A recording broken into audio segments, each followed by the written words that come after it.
Doctor MGR பல்கலைக்கழகம் ஆரணி வளாகம். இப்போது மாணவர் சேர்க்கை நடைபெறுகிறது. குமுதம் டிஜிட்டல் நேயர்களுக்கு அனைவருக்கும் இனிய வணக்கங்கள். இப்பொழுது மேஷம் முதல் மீனம் வரை உள்ள ராசிக்காரர்களுக்கு மிதுனத்தில் வரக்கூடிய குரு பயிற்சியால் என்ன நடக்கும், அதற்குண்டான தெய்வ வழிபாடு முறைகளை பார்ப்போம். விருச்சகத்துக்கு அனுகூலமாக ஏற்றமும் கண்டிப்பாக ஏற்படும். பட்டீஸ்வரம் துர்க்கை மிக முக்கியம். பட்டீஸ்வரம் முதுகு காலு ஆர்ட்டு பார்த்துக்கணும். அஷ்டமத்தில் குரு. பிள்ளைகளுடைய தேக ஆரோக்கியத்தை கொஞ்சம் கவனமாக பார்த்துக்கணும். பிள்ளைகளுடைய படிப்பு, உத்தியோகம், தொழில், வியாபாரம், தவறான பழக்க வழக்கம், வாகனத்தில் வித்தைகள் காட்டுவார்கள். பிள்ளைகள் வேணாடான்னு கொஞ்சம் அன்பாக சொல்லணும். நீ பார் இப்படி பண்ணு நாசமாக போப்பார் அடிப்படுப்பாருன்னு வாயால் சொல்லக்கூடாது. ஏன்னா வாக்குஸ்தானத்தை குரு பார்ப்பார். அப்போ நம்ம சொல்கிற நெகட்டிவ் பழிக்குமா? வேண்டாம். எங்கேயுமே நெகட்டிவ் பேசாத இருக்கணுமா? யார்? விருச்சகம். பேசி நீங்கள் தானே கஷ்டப்படுவீங்க. நல்ல எக்ஸசைஸ், மன அழுத்தம் இல்லாமல் இருங்க. லாபம், சந்தோஷம் ஏற்படும். தனம், குடும்பம், வாக்கு வரும். 8 இருந்தாலும் குரு பார்வைக்கு தான் பலம். 2 12 பார்க்குறதுனால விரயம் வரும். சுப விரயம் ஏற்படும். வீடு கட்டுறது, நிலம் வாங்குறது, வண்டி வாங்குறது, வீடை இடிக்கிறது, இன்டீரியர் பண்ணுறது, குடும்பத்தில் நல்ல செலவு நடக்கிறது, பிள்ளைகளுடைய திருமண தடைகள் நடக்கிறது, பிரதர்ஸு சிஸ்டர்ஸுக்கு இருந்த பிரச்சனை தீருது, பெரியவங்களுக்கு 60வது கல்யாணம், 70வது கல்யாணம், 80வது கல்யாணம்லாம் சந்தோஷமாக பண்ணி வைக்கிறது, உறவினர்கள் வருவது, நண்பர்கள் வருவது, ஏற்றம் பெறுவது, நிறைய ட்ராவல் பண்ணுவது, ஆன்மீகத்தில் நிறைய ஈடுபாடு. சனி இருந்தாலும் ஆன்மீகத்தில் நிறைய கிடைக்கும். 5ஆம் இடத்தில் அபிராமி அந்தாதில் 40, 59, 75 யார் படிக்கணும்? நீங்கள் தான் படிக்கணும். கல்யாணம் ஆனவங்க வேறு என்ன படிக்கணும்? 90வது பாட்டியும் படிக்கணும். கணவன் மனைவி கருத்து ஒற்றுமையில் பாதிப்பு இல்லாமல் இருக்கணும். இதெல்லாம் விருச்சகம் பண்ணணும். சந்திரன் நீச்சமான ராசி. ஸோ எல்லா வருஷமும் மெடிடேஷன் தான். ஆழ்நிலை தியானம் கற்றுக்கினா உங்களை ஜெயிக்கிறதுக்கு உலகத்தில் யாரே கிடையாது. யோகாவை அதிகமாக கற்றுக்கொள்ளக்கூடிய ராசியில் என்னை பொறுத்தவரைக்கும் 99.9% விருச்சகம். இப்பொழுது நாம் பார்க்க போகின்ற விஷயம், ஒவ்வொரு ஜாதகம் தெரிந்தவர்களும், ஜாதகத்தின் மேல் பற்றுள்ளவர்களும், ஜோதிடம் தெரிந்தவர்களும் ஆவலுடன் எதிர்பார்க்கக்கூடிய ஒரு பயிற்சி குரு பயிற்சி. ஏனென்றால் குருவுடைய பார்வைக்கு அவ்வளோ பலம் என்பது ஜோதிடத்தில் சொல்லப்பட்டிருக்கக்கூடிய விஷயம். குரு எந்த இடத்துல இருந்தாலும், பகை வீட்டில் இருந்தாலும் அவர் பார்வைப்பட்டால் அது சுபிட்சம் ஏற்படும் என்பதனால் ஒவ்வொரு வருடமும் குரு நிற்கிற ஸ்தான பலம் எதுவாக இருந்தாலும் அவர் பார்க்கக்கூடிய இடங்கள் நமக்கு தெளிவாகும் என்பதனால் ஜோதிடத்தில் குரு பயிற்சி என்றாலே எழுந்து நின்று ஒரு நமஸ்கரிப்பு, அதுதான் குரு பயிற்சி. அவ்வளோ பெரிய விசேஷம். பிரகஸ்பதி, இந்த பிரகஸ்பதி இப்பொழுது ரிஷபமான சுக்கிரன் அசுரன் வீட்டிலிருந்து மிதுனமான புதன் வீட்டுக்கு குரு மாறுகிறார்.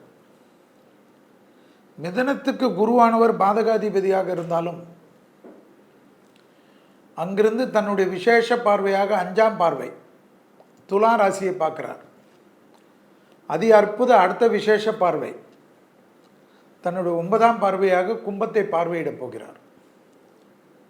அதுக்கடுத்து சமசப்தம பார்வை, எல்லா கிரகத்துக்கும் இருக்கக்கூடிய பார்வையான 7ஆம் பார்வையாக தன்னுடைய சொந்த வீடுகளில் ஒன்றான தனுசுவை பார்க்க போகிறார். இந்த குரு ஸ்தான பலம் என்பது இனி மிதுனத்துக்கு ஒரு வருடம். திருக்கணிதத்தின்படி 14/5/2025, வாக்கியபடி 11/5/2025 ஜோதிடர்கள் நாங்கள் தப்பித்து கொண்டோம். ஏன்னா ஆலங்குடியில் குரு பகவானுக்கு பூஜை நம்மளுடைய கோயில் அனுஷ்டான பஞ்சாங்கப்படி 11/5/2025. அதுக்கு பிறகு தான் திருக்கணிதம் 14/5/2025. ஸோ அந்த மிதுனத்தில் இருக்கு வரக்கூடிய குரு ஒரு வருடம் என்ன செய்வார் என்பதை தான் குமுதம் டிஜிட்டல் நேயர்களுக்காக மேஷம் முதல் மீனம் வரை உள்ள ராசிகளுக்கு எப்படிப்பட்ட பலன், பொது பலனில் உலகத்திற்கு எப்படியெல்லாம் பார்க்க போகிறோம். குரு மிதுனமான புதன் வீட்டுக்கு வருவதனால், அதே சமயம் ராகுவானவர் கும்பத்தில் வருவதும் கேதுவானவர் சிம்மத்தில் இருப்பதும் சனியானவர் ஏற்கனவே திருக்கணிதத்தின்படி மீனத்தில் வந்திருப்பதும் மற்ற கிரக சூழ்நிலைகள்லாம் வைத்து தான் பலன். விஞ்ஞானத்தின் வளர்ச்சி புதனுடைய வீட்டில் வருவதனால் புதிய கண்டுபிடிப்புகள் தொடர்ந்து வந்து கொண்டே இருக்கும். அதில் டெவலப்மெண்ட்டில் ஒன்றுமே பயப்படாது, பயந்து போயிடுவீங்க இனிமேல் கொஞ்சம் டெவலப்மெண்ட் அடுத்த வருஷத்துக்குள்ளே. மருத்துவத்துறையில் புரட்சிகள் நிச்சயமாக வரும். காது கேட்காதவர்கள் இந்த பிரச்சனையெல்லாம் தீர்ந்துரும். கண்ணில் பிரச்சனை இருப்பவர்களுக்கெல்லாம் இந்த வருடத்திலிருந்து ஆரம்பிக்கக்கூடிய விஷயம் 2031க்குள்ளாக எப்பேற்பட்ட பார்வையற்ற திறனாளிகளுக்கும் பார்வை கிடைக்கும். அதனால் வீட்டில் இருக்கிறவங்க பெரியவங்க குழந்தைங்களுக்கு எதாவது பார்வையெல்லாம் இல்லைன்னா பயப்படவே வேணாம். இந்த வருஷமே அதற்கு உண்டான அமைப்பு. பெரிய பாதிப்பே இந்த கேன்சருக்கு மருந்துகள் கண்டுபிடித்தே இருப்பார்கள் சொன்னது போல் கிட்னி பாதிப்புகள் இருப்பவர்களுக்கும். ஏனென்றால் குரு சுக்கிரன் வீட்டை பார்ப்பதனால் விஸ்வாவசு என்ற வருடத்துக்கு உண்டான இந்த வருடத்தில் கழிவுகள் போகிற பகுதியெல்லாம் மலக்குடல், கொலனல் கேன்சர், கிட்னி ஃபங்க்ஷன், இதற்கெல்லாம் மருத்துவத்தில் மிகப்பெரிய முன்னேற்றங்கள் வரும். கழுத்து பகுதி, முதுகு தண்டுவட கோளாறுகள், விஞ்ஞானத்தில் மட்டும் இல்லாமல் ஜோதிடத்தில் எந்தெந்த கிரகம் எந்தெந்த பார்வை எந்த இடத்தை பார்ப்பதெல்லாம் வைத்து தான் ஜோதிடம். நிறைய புக்ஸு ரெஃபரன்ஸ் பண்ணிங்கன்னா நீங்களும் கற்றுக்கலாம். சில டைமில் தப்பு வரும், ஆனால் பழக பழக கரெக்டாகும். 9ஆம் இடமாக குரு பார்வையில் படக்கூடிய கும்பத்திற்கு புதையல்கள் எல்லாம் கிடைக்குமா? புதையல் என்றால் என்ன? நகைகள் மற்றதெல்லாம் இப்படி திருவனந்தபுரம் கோயிலில் கிடைச்ச போல் அது போல் உலகத்தில் பல பகுதிகளில் கிடைக்குமா? கனிமங்கள் வெளியில் வருமா? பெட்ரோலியம், தாது பொருட்கள், யுரேனியம், இந்த அணு உலைகளுக்கு பயன்படுவது ரொம்ப கஷ்டமான கனிமங்கள்லாம் இந்தியாவிலே நிறைய இடத்துல கிடைக்குமா? நிறைய கோயில்களில் திடீர்னு ஏதோ ஒன்று வெட்ட போய் ஏதோ ஒன்று கட்ட போய் புதையல்கள் கிடைக்குமா? கல்வெட்டுகள் கிடைக்குமா? மனிதனுடைய வாழ்க்கை சரித்திரம் கல்வெட்டுகள், கடலுக்குள்ளே புதைஞ்ச விஷயங்கள்லாம் கிடைக்குமா? நிறைய இயற்கை வாயுகள் இதெல்லாம் கிடைக்கிறது. அதில் இந்தியாவில் ரொம்ப பெரிய வளர்ச்சி கிடைக்குமா? உலகத்தில் சாதாரணமாக யாரும் கண்டுக்காத நாடெல்லாம் திடீர்னு பணக்கார நாடாகும். அதே போல் எலக்ட்ரிக்கலுடைய பயன்பாட்டு, வெஹிக்கிள் என்று சொல்லக்கூடிய பொல்யூஷன் இல்லாமல் இருக்கக்கூடிய வெஹிக்கிளுடைய வளர்ச்சியெல்லாம் அடுத்து இந்த விஸ்வாவசு என்ற இந்த குரு மாறுறதுக்குள்ளாக நிறைய டெவலப் ஆகிடுமா? ஏன்னா க்ரீன் ரெவல்யூஷன் வருமா? ஏற்கனவே நம்ம பார்த்தோம் தமிழ் புத்தாண்டில் பசுமை புரட்சி, பால் புரட்சி, கால்நடை புரட்சி, விவசாய புரட்சி, மருத்துவ புரட்சி, விண்வெளி ஆராய்ச்சி புரட்சி. அதேபோல் புதன் வீட்டில் குரு இருந்து சனிக்கு பார்வை இல்லாதனால் இந்த நிலநடுக்கங்கள், கடல் உள்ளே வர்றது, மழைப்பொழிவுகள் பெரிதாகிறது, வெள்ளத்தினால் ஏற்படக்கூடிய அமைப்பு, நெருப்பு, இதெல்லாம் கூட இருக்கிறது என்பதை பார்த்தோம்.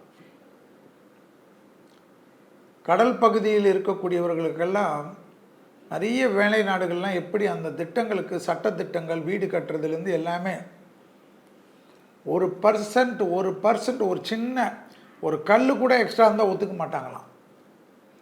அதுபோல் கடினமான திட்டங்கள்லாம் தமிழ்நாடு அரசு, ஏன்னா தமிழ்நாடு பெரிய கடற்கரை பகுதி உள்ளது, அதெல்லாம் நீங்கள் இப்போவே போடுறது மாநில அரசு, மத்திய அரசு அவரவர்கள் சட்டத்திட்ட பவுண்டரியெல்லாம் ஸ்ட்ராங் பண்ணுவது, ரியல் எஸ்டேட்காரர்களுக்காக எல்லாத்துலேயும் தளர்த்துவதெல்லாம் கூடாது. ஏன்னா அதனுடைய அடி விளர்ச்சி தான் தெரியும்.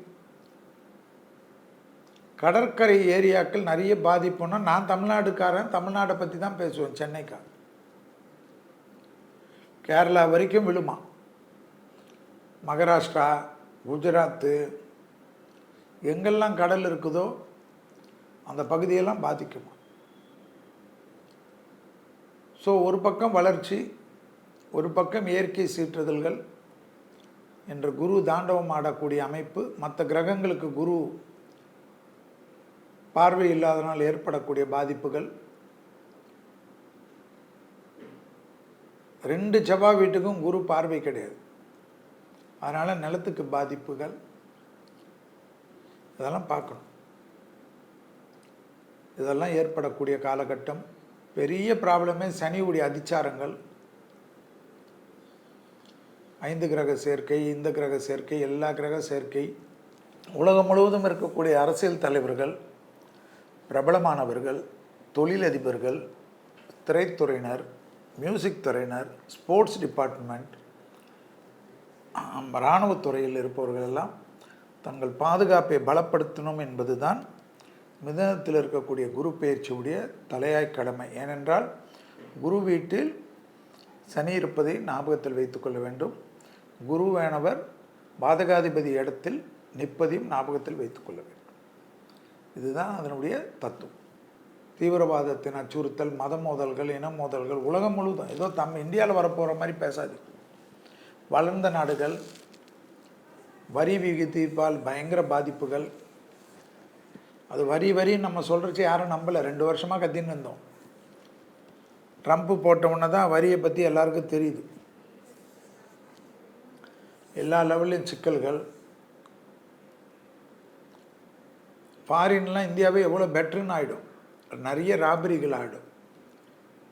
ஃபோன் பேசவே முடியாத, ஃபோனை நடு லெவலில் பிடிங்கின்னு போகிறது, 4 பேர் 5 பேருன்னு. டூரு போனவங்களாம் நிறைய மாட்டிக்கிறது. டூர் போடுறவங்களை பிணைய கைதிகளை வச்சு மிரட்டுறது.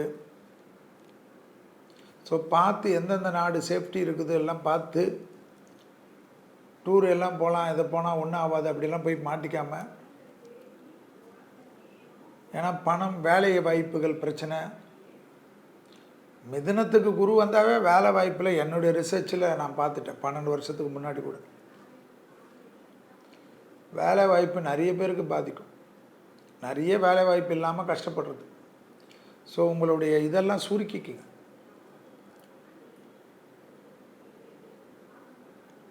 பெரிய விலை உயர்ந்த இதில் இருந்தாலும்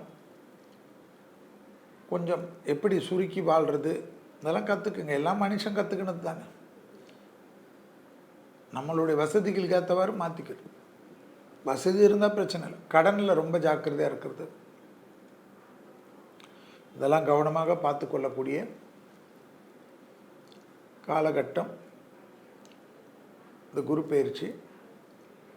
தெய்வத்தினுடைய வளர்ச்சி, திருக்கோயில்களுடைய வளர்ச்சி, ஆன்மீக நாட்டங்களெல்லாம் உலகத்தில் பிரசித்தி பெற்று, குறிப்பாக கோயில்களுக்கெல்லாம் ஒரு நல்ல வழி கிடைப்பதெல்லாம் குருவனுடைய அனுகிரகம்.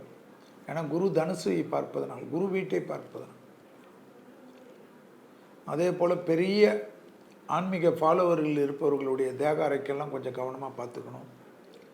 அவர்களுக்கு கூட இருப்பவர்களை செய்யக்கூடிய செதியால் அதுக்கு பிரச்சனைகள் வரும். மடாதிபதிகள், பீடாதிபதிகள்,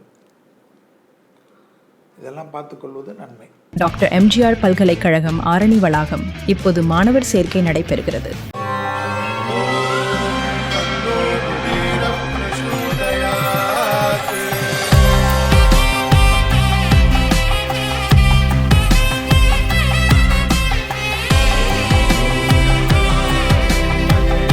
இந்த அக்ஷய திருதியில ஆத்மார்த்தமான ஆஃபர். உங்க லலிதாவோட ஏற்கனவே கம்மி சேதாரத்துல 1 இல்ல இன்னும் 2%, 3% கம்மி. வைர நகை கேரட்டுக்கு 6000 ரூபாய் கம்மி.